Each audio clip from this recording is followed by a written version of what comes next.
Muhammad Isham Haji Jaafar, Menteri Kesihatan. Yang Mulia Datuk Seri Setia Dr. Awang Haji Muhammad Amin Liu bin Abdullah, Menteri di Jabatan Perdana Menteri dan Menteri Kewangan dan Ekonomi Kedua. Yang Mulia Setiausaha Tetap, Yang Mulia Timbalan Setiausaha Tetap, Pengarah-pengarah Pegawai Kanan dan hadirin hadirat sekalian.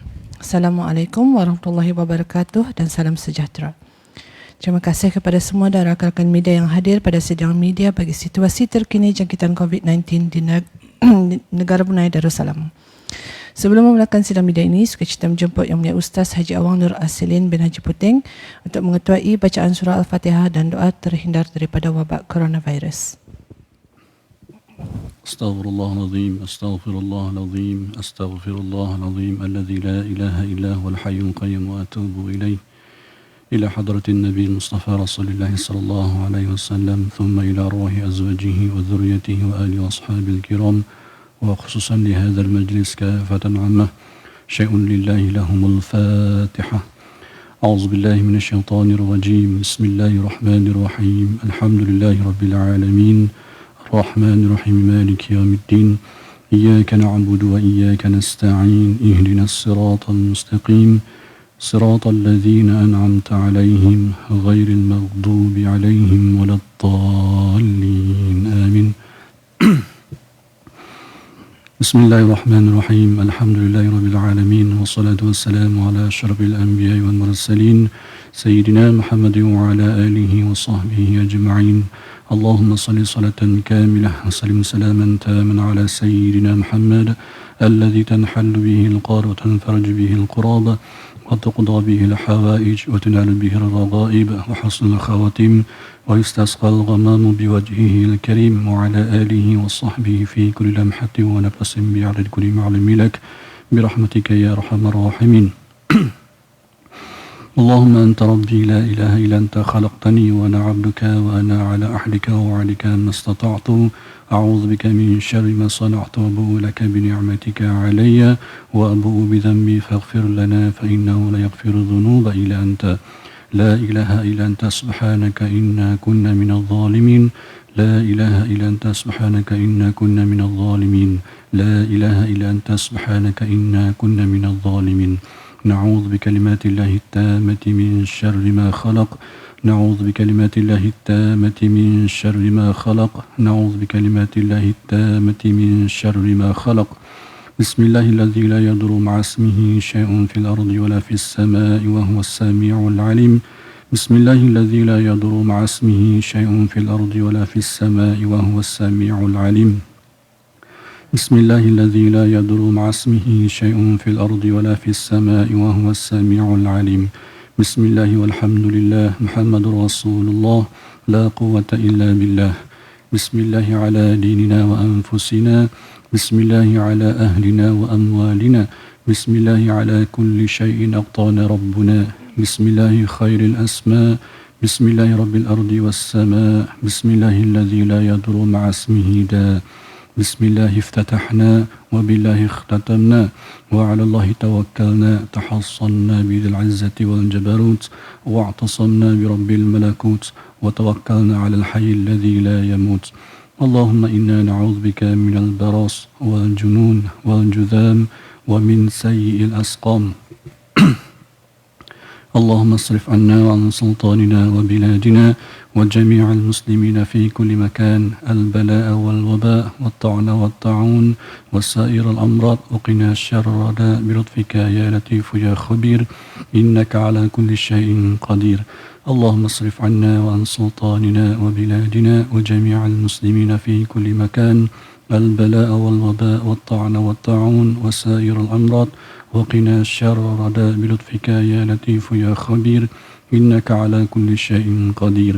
اللهم اصرف عنا وعن سلطاننا وبلادنا وجميع المسلمين في كل مكان البلاء والوباء والطعن والطاعون وسائر الأمراض وقنا الشر الرداء بلطفك يا لطيف يا خبير إنك على كل شيء قدير. ربنا آتنا في الدنيا حسنة وفي الآخرة حسنة وقنا عذاب النار. وصلى الله على سيدنا محمد وعلى آله وصحبه وسلم والحمد لله رب العالمين. تقبل الله منا ومنكم. Seterusnya, majlis dengan hormatnya mempersilakan Yang Berhormat Menteri Kesihatan untuk memulakan sidang media pada petang ini.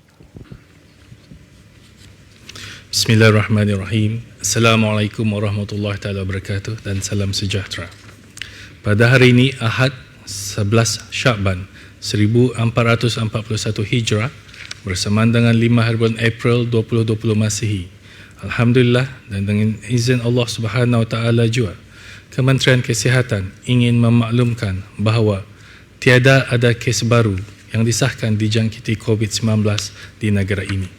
Oleh yang demikian, jumlah keseluruhan COVID-19 di negara ini kekal sebanyak 135 kes. Walau bagaimanapun, peneluran wabak COVID-19 ini masih belum berakhir dan kita masih perlu mematuhi langkah-langkah pencegahan bagi mengurangkan risiko peneluran wabak tersebut daripada berleluasa. Sementara itu, sebanyak 7 lagi kes yang dirawat di Pusat Pengasingan Kebangsaan yang telah disahkan sembuh dan dibenarkan untuk pulang ke rumah. Ini membawa jumlah keseluruhan yang telah sembuh kepada 73 orang. Ini bermakna terdapat 61 kes yang masih dirawat di pusat berkenaan. Dari jumlah tersebut, 3 orang masih dalam keadaan kritikal dan memerlukan bantuan mesin pernafasan di unit rawatan intensif di pusat berkenaan, di mana salah seorang daripadanya masih memerlukan bantuan mesin tambahan, iaitu hadlang mesin ataupun ECMO. Sementara itu, selebihnya adalah dalam keadaan yang baik. Pada hari ini juga, jumlah keseluruhan mereka yang telah menamatkan tempoh kuarantin atau berjangkit penggal 204 ialah sebanyak 2,065 orang dan hanya tinggal 280 orang saja yang masih menjalani kuarantin. Pada hari ini juga, seramai 113 orang lagi telah menamatkan tempoh pengasingan diri di tempat-tempat pengasingan yang disediakan oleh kerajaan dan dibenarkan untuk pulang ke rumah masing-masing. Ini membawa kepada jumlah keseluruhan sebanyak 326 orang.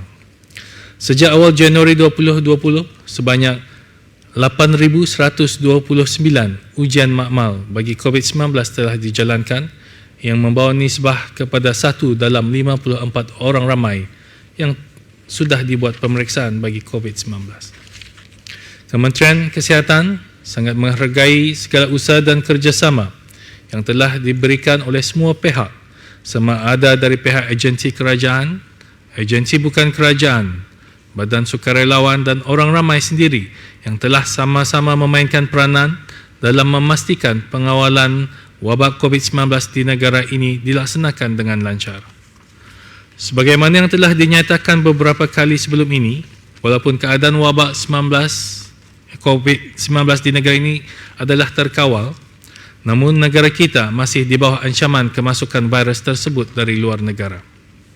Oleh itu, kita masih perlu melakukan langkah-langkah berjaga-jaga, termasuk terus mengamalkan penjarakan sosial ataupun fizikal, atau social and physical distancing, mengamalkan kebersihan diri dan menjaga etika kita batuk ataupun bersin, serta mengelakkan perkumpulan ramai. Mengurangkan daripada mengunjung ke gedung-gedung perniagaan beramai-ramai dan hanya keluar sekiranya perlu sahaja. Kita perlu mengingati risiko peneluran masih wujud walaupun ianya terkawal. Jika kita leka, keadaan boleh berubah dengan sekelip mata dan kejadian yang tidak diingini seperti lockdown mungkin terjadi. Untuk maklumat lanjut dan perkembangan terkini, orang ramai bolehlah melayari laman web Kementerian Kesihatan www.moh.gov.bn atau menghubungi talian nasihat kesihatan 148 pada bila-bila masa atau melalui aplikasi healthinfo.gov.bn. Sekian, terima kasih. Terima kasih Yang Berhormat Datuk. Dan ini sesi sidang media membukakan soalan-soalan daripada pihak media. Sila perkenalkan diri dan agensi AUDA sebelum mengajukan soalan. Terima kasih.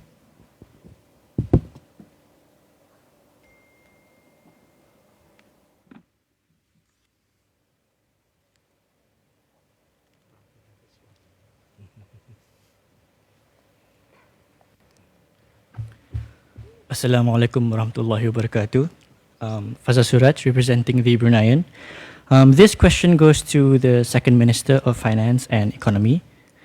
Yang Berhormat Dato', we understand that there are guidelines on BCP has been prepared by PMO, and Ministry of Health has also recently released a guideline for those categorized as vulnerable. Furthermore, Yang Berhormat Dato' did mention it is up to each management to come up with a BCP for their respective agencies and departments. However, the public has voiced concerns and the need to properly address this issue, as several have come forward stating their fear of being forced to work when they are categorized into the vulnerable group of people. So the question is, Yang Berhormat Dato', are there any plans for the government to come up with a solution or a guidance, at least so that this matter can be resolved? Thank you. Bismillahirrahmanirrahim. Assalamualaikum warahmatullahi wabarakatuh. Thank you for your question. I think this questions is about whether the government, through Prime Minister's office, will issue any directive for people who are vulnerable or pregnant women to stay at home and work from home. Yes. I think we have seen for the circular, the directive from Ministry of Health, I think for people who are vulnerable or people who are above certain age, 70 and above, preferably sort of work from home. So for those who are pregnant, vulnerable, I think we have to look at the operation case by case basis. We cannot have a sort of one size fits all solution. If some of the operation, whether it's ministry or companies, when they have maybe a group of 6 people, for example, you can divide the team 3 out of 6 from home, 3 out of 6 in the office. But if you're running a smaller operation, when you have 1 out of 1, then it's very difficult to say which, when do you stay at home and when do you come to the office. So I think for that kind of operation, we of course need to make sure that each Kementerian or company look after the welfare of the vulnerables. And so you have to think of a better arrangement to deal with it. Some of the operation is not as easy as said. We cannot say just work from home means everything can be done from home. So some of the operation, the nature of the business, require you to be in the office. And so maybe some form of arrangement can be made. Maybe kurangkan waktunya. So the rest of the time maybe work from home. When you need to execute certain transaction, need to come back to the office, then maybe certain time you need to come back. So for operation yang don't have much flexibility, limited resources and so on. So otherwise maybe look at separate offices and so on. So the answer to your question is, so it cannot be a straightforward directive applicable to all types of business activity or government activities. So for example, in the government sector, when you come to SUT level or Timbalan SUT and above, so some of this leadership is very important during this time. So we can't say half the SUT go home, half the SUT work in the office, because you still need to have proper discussion. Proper discussion in the Kementerian. But we just make sure that we practice the advice that given from the Ministry of Health. Always wash your hands, use sanitizer, social distancing, and so on. So we need to sort of balance this sort of thing in what we do. But of course, vulnerable, I think every operation needs to take care of this vulnerable group. As much as possible, as advised by the Ministry of Health, stay at home. But due to the nature of certain activities, they may still be required to come back. So we just have to make that adjustment. But at all times, follow the directive from the Ministry of Health. Practice hygiene, social distancing. Thank you. Thank you.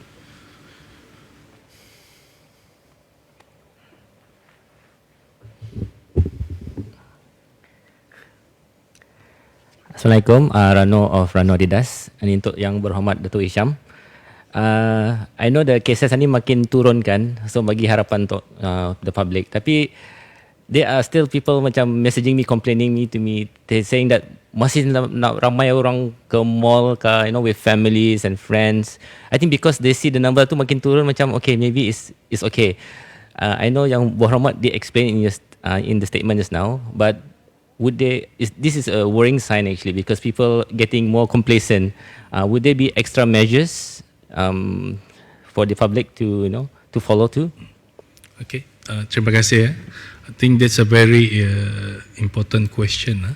Walaupun seperti saya nyatakan tadi, penularan ini terkawal, tadi masih dalam krisis. Orang ramai jangan lupa,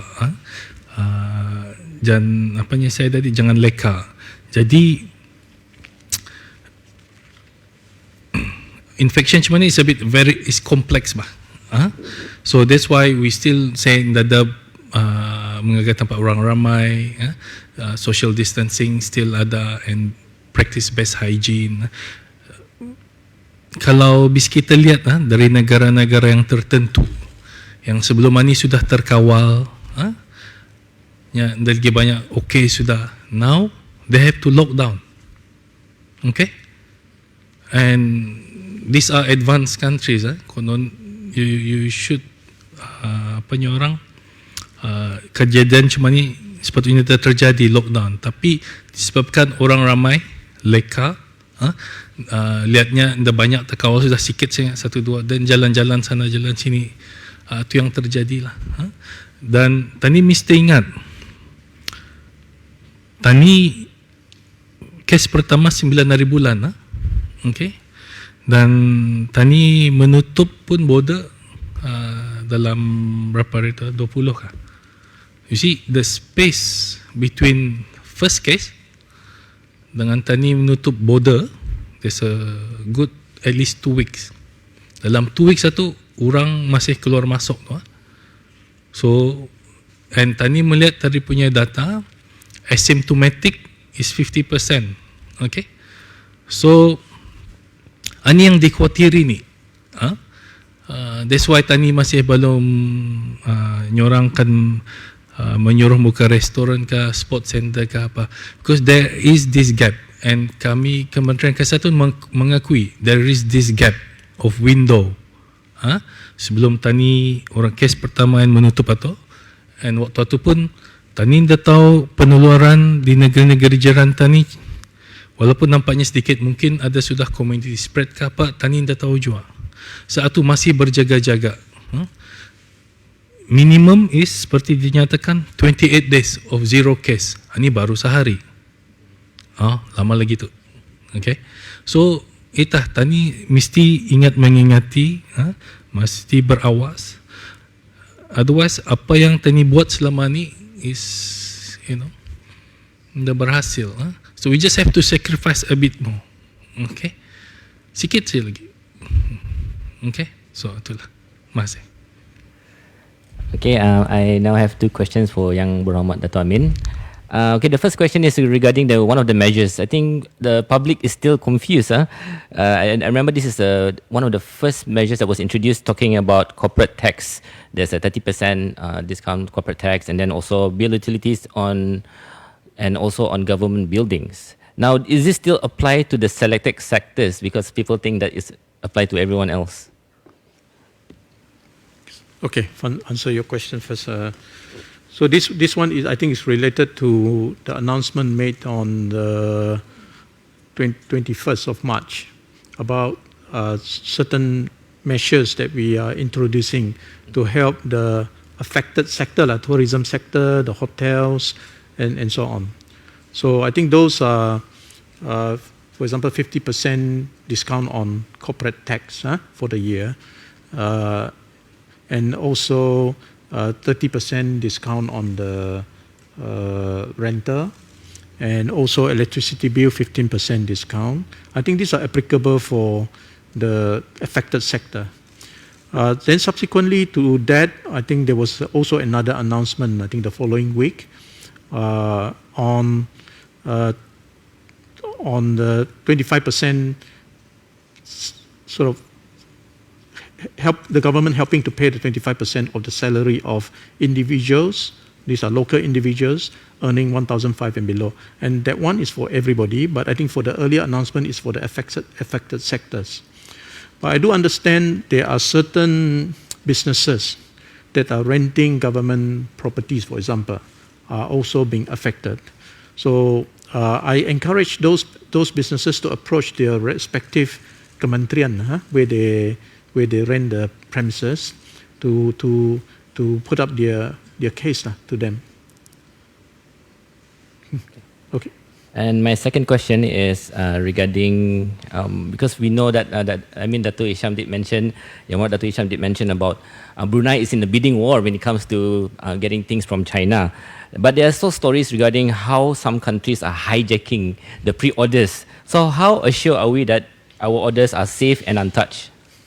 Okay. I think you're referring to the media article last night about some countries' items are being hijacked.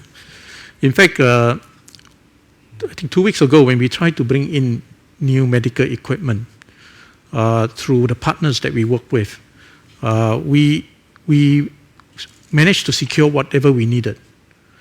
But then the next day, it was hijacked by somebody else, some other government.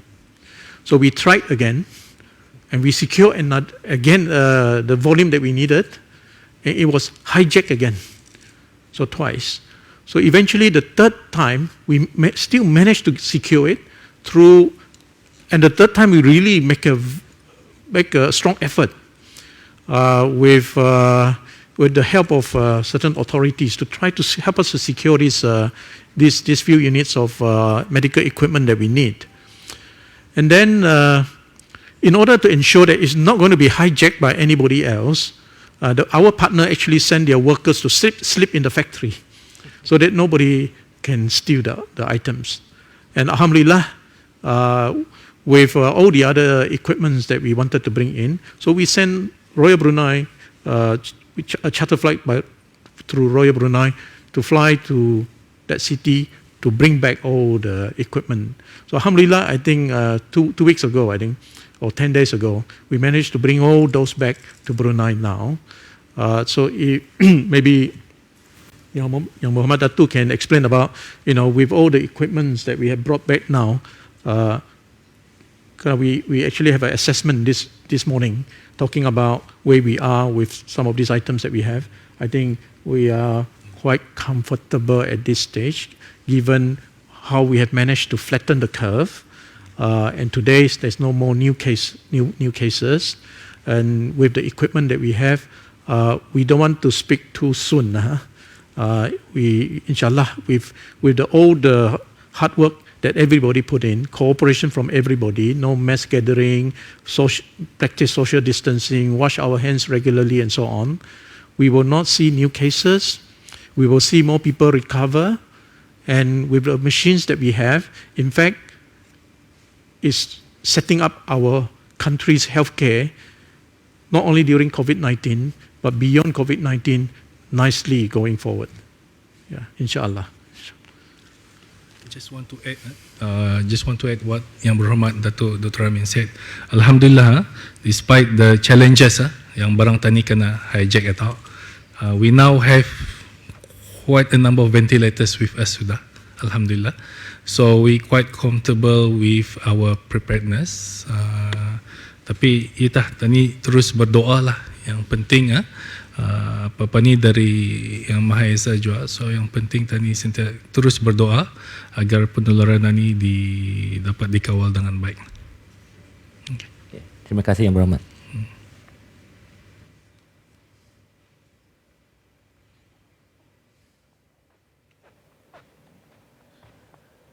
Good afternoon, Yang Berhormat. This question is for Dato' Amin Liu. With the current economic situation that has impacted the local MSME, how can the public also play a role to help the local SME through these difficult times? Okay, very good question. I think when we announced the various measures to help our economy, and to protect jobs and so on. So we highlighted a number of langkah-langkah, but with the objective, I think I summarized it in my previous announcement. We continue to look after the welfare of people, and we want to protect jobs that we currently have, and at the same time try to create jobs wherever possible. And so, of course, public can help in many ways.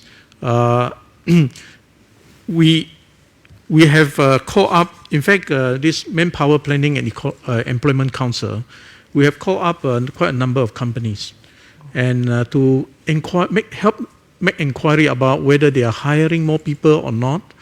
And some of them actually came to us and say, yes, they are hiring more. I think they are willing to try to help the current situation. And we have so far, over a period of maybe a week, we have created 200 over jobs. So we still continue to try. And if I may share also, last week after one of the press conferences that we have here, immediately a number of companies actually, through their own initiative, call Job Center and offer Job Center and say, we can take a number of people. So because during this crisis, we shouldn't assume that everybody, business is affected. There are also new businesses being set up. So through there, we try to help them to set up these businesses. And through some of the businesses are actually, in a way, benefited from this crisis because of the additional businesses that they got out of this. And they start to hire also. So they're offering more jobs to Job Center. So as I said just now, suddenly we have about 200 over jobs available. So we are busy now matching them. We have matched about 10 of them. I think they got their jobs already over the last few days. But of course, some of them are still going through a bit of an interview and so on. But we are fast processing this quickly so that more people can go to can secure their jobs later. And since the government is offering HND and TVET qualification for the private sector, so I think the private sector can take advantage of this to try to create more employment. So the difference I mentioned previously about how we actually deal with this crisis by using whatever resources that we have is to try to create something better for the future. So it's a bit different from the others, as I explained last week, to try to how to make use of our resources to create something better. So Atullah, this is a bit different from what other people are doing. Whether we will be successful or not, it really depends on a cooperation of everybody. So with government, willing to pay part of the salaries for HND, TVET, so we're just hoping the private sector can play their role to try to recruit them with the partial payment from the government. And hopefully, when we come out of this COVID-19, we will all benefit from it. But the other major point about how the public can help the businesses, in crises like this, as we have seen in many other previous crises, consumption actually start to drop because people feel uncertain. People stop spending a lot of money because people feel uncertain whether their jobs will be in jeopardy or whether their business is getting worse. So people feel insecure at this time. So for people who feel that they're in a better position, they can help the businesses. For example, the F&B restaurants today are doing takeaways, right? So we are going to do we have done some survey through Darussalam Enterprise 2 weeks ago, but I think that's a bit out of date now.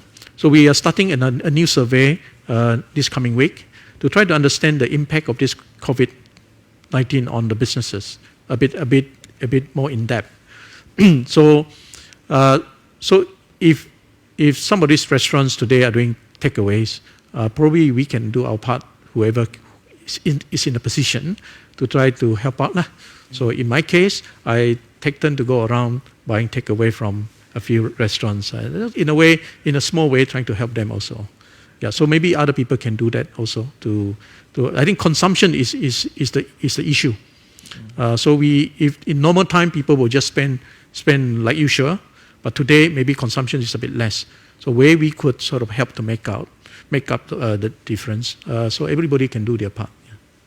Thank you. Another question is, Malaysia have set the ceiling price of face masks 150 ringgit. But the Brunei public have also made some complaint on social media and to 123 about high price of masks being sold here. Have the government taken any action on them? Yeah, when this COVID-19 first started, Kementerian Kewangan dan Ekonomi, we are quite concerned about this issue. So we went out and to do a survey of these prices, and actually we listed all these prices onto JPES website. People can make reference. So when they buy face masks, they can make reference to see whether the prices is way above the normal price or not. But of course, then things has changed after that.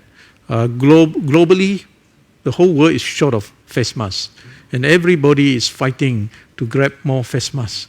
And today, in our meeting with Yang Muhammad Dato this morning, and we talk about the face mask with the supplier. Nobody has a lot of face masks today. So last week, we've managed to secure quite a bit of face masks, but I think we have to conserve that for the frontliners because they are the one who deal with potential cases. So we need to protect them. And then we try other supplier also, and another batch is coming in. But again, it doesn't mean that when we have a lot, we suddenly just use them carelessly. So we need to make sure that we conserve, because we don't know how long this COVID-19 will last, and also whether there will be enough supply out there. But at the same time, we are talking to people who are willing to make investment in producing face masks in the country. So hopefully, if we are successful in making that happen, then probably our challenge on that face mask is less. So because of the huge demand globally of face masks, the prices inevitably is very difficult to control. In some other country, one piece of face mask is $1, and that was 2 weeks ago when I spoke to that country. So if we are talking about one Malaysia capping it at 1 ringgit 50, the danger is the importer will not import face masks anymore because they cannot get it, and they cannot sell it at 150. So what happened then? The country is no face mask. I mean, potentially, so I don't know how Malaysia government will deal with it. But I think speaking just from Brunei's perspective, if when we try to set prices, we need to understand what is the global supply situation. If prices are going up, if you restrict the prices that people can sell in the country, then you end up with no face masks in the country. Then there is also the potential negative implication to us. So I think we need to monitor this closely. But the government is also trying to source as much as possible for especially for the frontliners. And as the Minister of Health presented last week, our curve, earlier this week, the curve is flattening. In the current environment, I think the minister himself also mentioned that there's no need to wear face masks, but of course, in certain activities that you do, you feel like protecting it is okay, but it's not suggesting that everybody must wear. Yeah. Okay. Thank you, Abu Mat. Okay.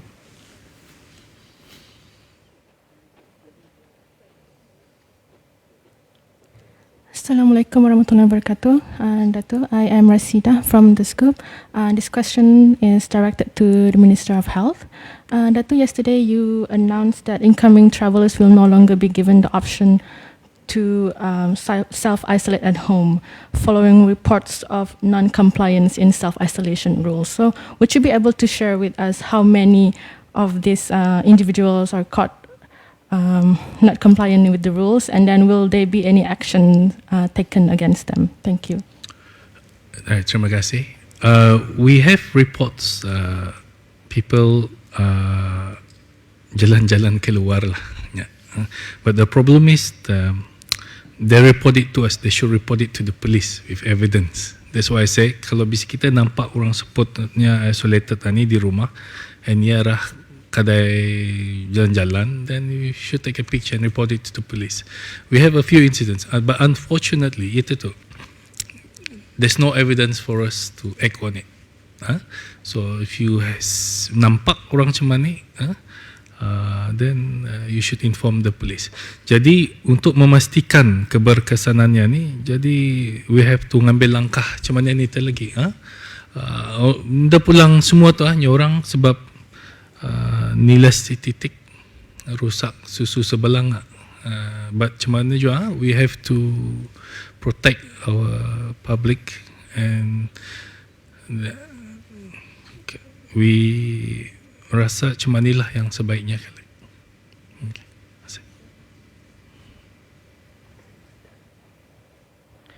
Assalamualaikum warahmatullahi wabarakatuh. Saya Jimmy dari National FM Radio Television Brunei. Ada dua soalan buat Yang Berhormat Menteri di Jabatan Perdana Menteri dan Menteri Kewangan dan Ekonomi Kedua. Yang Berhormat Datuk, alhamdulillah pelbagai langkah telah diusahakan dalam membantu mereka yang terkesan dengan situasi wabak ini. Namun bagi mereka yang tinggal di skim perumahan negara yang kita ni ketahui tentunya membayar setiap bulan dengan kadar yang telah ditetapkan oleh pihak kerajaan. Dan antara mereka ini ada sebilangannya yang bekerja di sektor swasta. Dalam isu COVID-19 yang melanda negara kita ni, mungkin ada terdapat beberapa orang dari golongan mereka ini yang bertugas di sektor swasta yang gaji mereka terpaksa dipotong separuh oleh pihak majikan, dan besar kemungkinan juga ada majikan yang terpaksa menutup operasi perusahaan atau syarikat untuk sementara sahaja dan para kaki tangannya diberi cuti tanpa gaji. Jadi dalam hal ini mungkin Yang Berhormat Datuk dapat memberikan pandangan kepada mereka yang menghadapi situasi ini, sama ada kiranya mereka ni yang terkesan akan diberi pertimbangan-pertimbangan tertentu seperti kelonggaran atau penangguhan untuk membuat pembayaran skim perumahan berkenaan. Ini just to clarify soalan kita tu mengenai dengan skim perumahan ya. Okey. Itu saja tak? Itu yang pertama. Ada lagi. Okey. Okey, ya memang seperti kita semua sedia maklum, pembayaran skim perumahan itu memang kadarnya itu memang sudah rendah lah daripada yang biasa itu. Kalau disiwa di tempat lain itu. Ini kalau sekiranya ada pihak yang bekerja di sektor swasta, kalau ada terjadi kehilangan kerja, mangkali dengan kadar rendah tu mangkali ahli-ahli keluarga sama-sama tu dapat sama-sama menolong lah doa. So kita ni memang kalau sekiranya ada isu macam tu, kita ni help each other lah tu dalam family lah tu. Kalau sekiranya lagi nak dapat, mangkali boleh dibawa perkara ni ke di perumahan lah, department perumahan tu. To highlight issue, tapi mesti because of COVID-19 tu, bukannya pasal sebab-sebab lain atau kira ambil kesempatan juga akan minta defer pembayaran atau. So itulah we can consider case by case, tapi kita ni usaha dulu. Yang penting jangan segala-galanya ni mengharapkan kerajaan lah yang sedapat-dapatnya kalau kita ni dapat usaha untuk tolong menolong among the family members. Cuba dulu atau cuma mangkali ya. Soalan kedua, langkah-langkah kerajaan ke arah membendung wabak COVID-19 ini dalam pelbagai aspek seperti yang telah pun dimaklumkan, ada langkah-langkah interim dan ianya adalah sangat-sangat dihargai oleh semua peringkat masyarakat. Ini termasuk aspek keselamatan dan kesihatan melalui penutupan sebilangan gerai dan tamu di beberapa tempat di negara ini. Namun terdapat sebilangan masyarakat peniaga kecil turut terkesan hasil pendapatan yang berkurangan untuk menampung kos kehidupan harian mereka, termasuk komitmen untuk melunaskan komitmen hutang piutang mereka, termasuk untuk memutar kewangan sebagai modal perniagaan. Jadi mungkin yang berharap dengan perniagaan saja untuk memutar seorang punya modal lah untuk menampung ekonomi. Jadi mungkin Yang Berhormat Datuk dapat mengongsikan pandangan dan saranan terhadap peniaga-peniaga kecil yang hanya mampu mengharapkan hasil jualan bergerai atau bertamu banyak. Dan yang kedua, sukacita Yang Berhormat Datuk mungkin juga dapat memberi pencerahan jika mereka ini turut termasuk dalam kategori insentif fiskal yang dinyatakan oleh Yang Berhormat Datuk dalam sidang media sebelum ini. Okay, I think minggu lepas ataupun awal minggu ini kita ni ada mengongsikan sudah kali yang siwa gerai-gerai tamu apa semua ditiadakan ada because dirang ni ada menjalankan bisnes dirang. So tapi memang bukannya saja kalau ditiadakan siwa dirang pun kehilangan pendapatan je lah dah. Memandangkan lagi ke pendapatan itu makali jumlahnya bersalah atau jadi harapkan untuk dirang punya perbelanjaan seharian. So kalau memang kita ni kan menolong, memang ada beberapa caranya tu lah tu. So adakah kita ni macam menolong bagi macam bantuan through whatever scheme, ataupun kita ni kalau boleh mencari jalan untuk dirang ni teruskan menjalankan perniagaan dirang. So few days ago kita ni sudah Kementerian Kewangan dan Ekonomi ada memikirkan juga perkara ni. So sudah hari Rabu sudah ada satu perbincangan bekerjasama dengan Kementerian Hal Ehwal dalam negeri. Kena pasti yang gerai-gerai ini adalah lebih kurang 1,000 lebih gerai ini ataupun kedai yang store yang berjual sayur-sayuran ini. So masa ni dirang ni approach vendor-vendor sebuah ni. This weekend ni sebenarnya as we speak dirang ni berunding dengan this vendor-vendor sana dengan jenis barang dirang jual, harga dan sebagainya. We try to help them to become macam satu aggregator lah tu. So we provide a platform. Jadi dengan dirang punya produk-produk sama ada sayur, sayuran, lada dan sebagainya. So we try to get them together. So nak payah kita ni berkumpul ramai-ramai. So we try to get them to supply with the price and so on. Jadi kita ni runding sama supermarket dan sebagainya. So we help them to sell to these places. So what we try to encourage them dengan cara ni lah daripada cara-cara yang lain. Dengan cara ni kita ni dapat menggalakkan diorang lagi supaya berterusan dengan diorang punya farming. Jangan stop. Kalau kita ni bantu dengan sekiranya kewangan saja, then there was probably because you're not selling the sayur-sayuran, diorang berhenti dengan diorang punya farming, which is also not so good lah. So at this time, we all worry about dengan food security. So what we need to do sebenarnya is menggalakkan diorang lagi continue farming lah. What is important therefore is the outlet. Macam mana kita ni menolong diorang menjual sayur-sayuran diorang apa. So itulah satu langkah yang kita ni masa ni di antara Kementerian Kewangan dan Ekonomi bekerjasama dengan Kementerian Hal Ehwal dalam negeri, mungkin juga dilaratkan kepada Kementerian Sumber-Sumber Utama dan Perancangan. So bekerjasamalah beberapa kementerian ini sama menolong juga yang small businesses ini lah. InsyaAllah lah. I think it create a platform kalau maju in the future kita ni boleh teruskan. Amin. Meningkatkan lagi aktiviti dan lebih lagi berkesan lah untuk cara kita ni menolong yang small business ni lah. Ini maksudnya membantu dalam strategi yang berlainan lagi dalam platform. This is summarized. I wouldn't call it strategy lah tu. It is an approach lah. How do we optimize kita ni punya resources yang ada in order to help the situation menghasilkan a better future.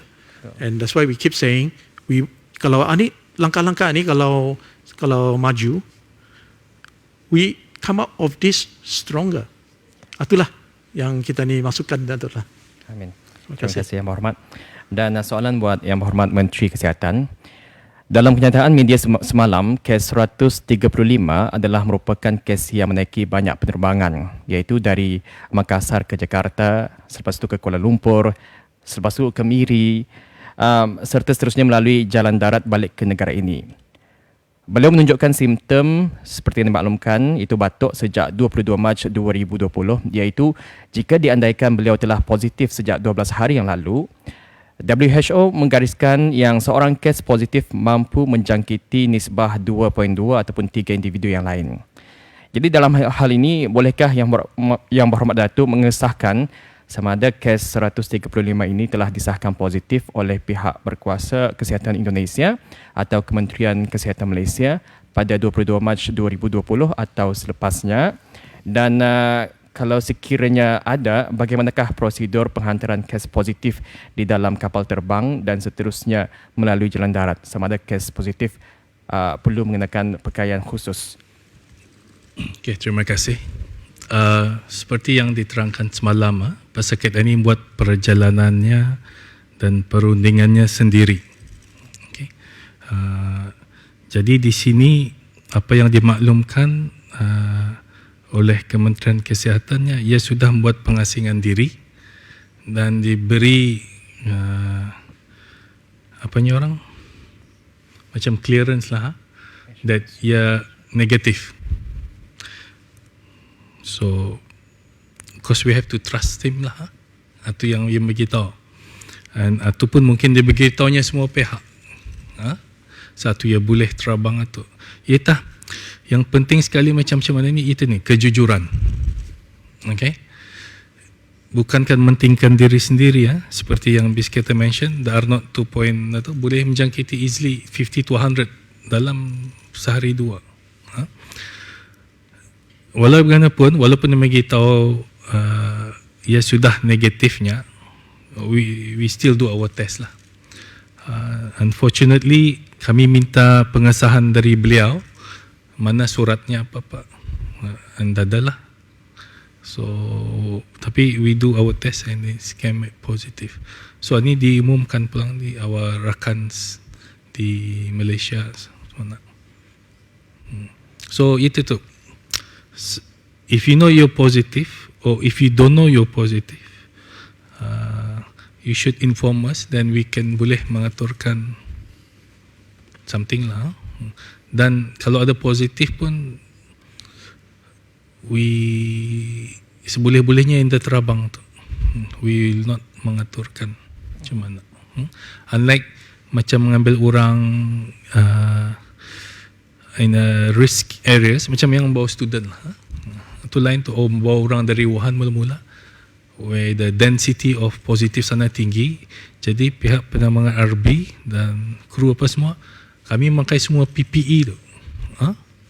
So, iatah. So, kejujuran itu penting lah. Sebab apa yang diberitahu tu tidak sama apa yang nyatanya lah. Okay, terima kasih Pak Rahman.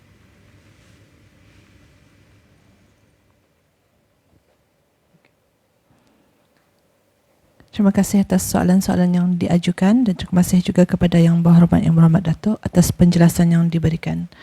Dengan ini kita tutup sidang media pada petang ini dan sekali lagi mengucapkan ribuan terima kasih kepada semua rakan-rakan media yang hadir. Sekian, wabillahi taufiq wal hidayah. Wassalamualaikum warahmatullahi wabarakatuh.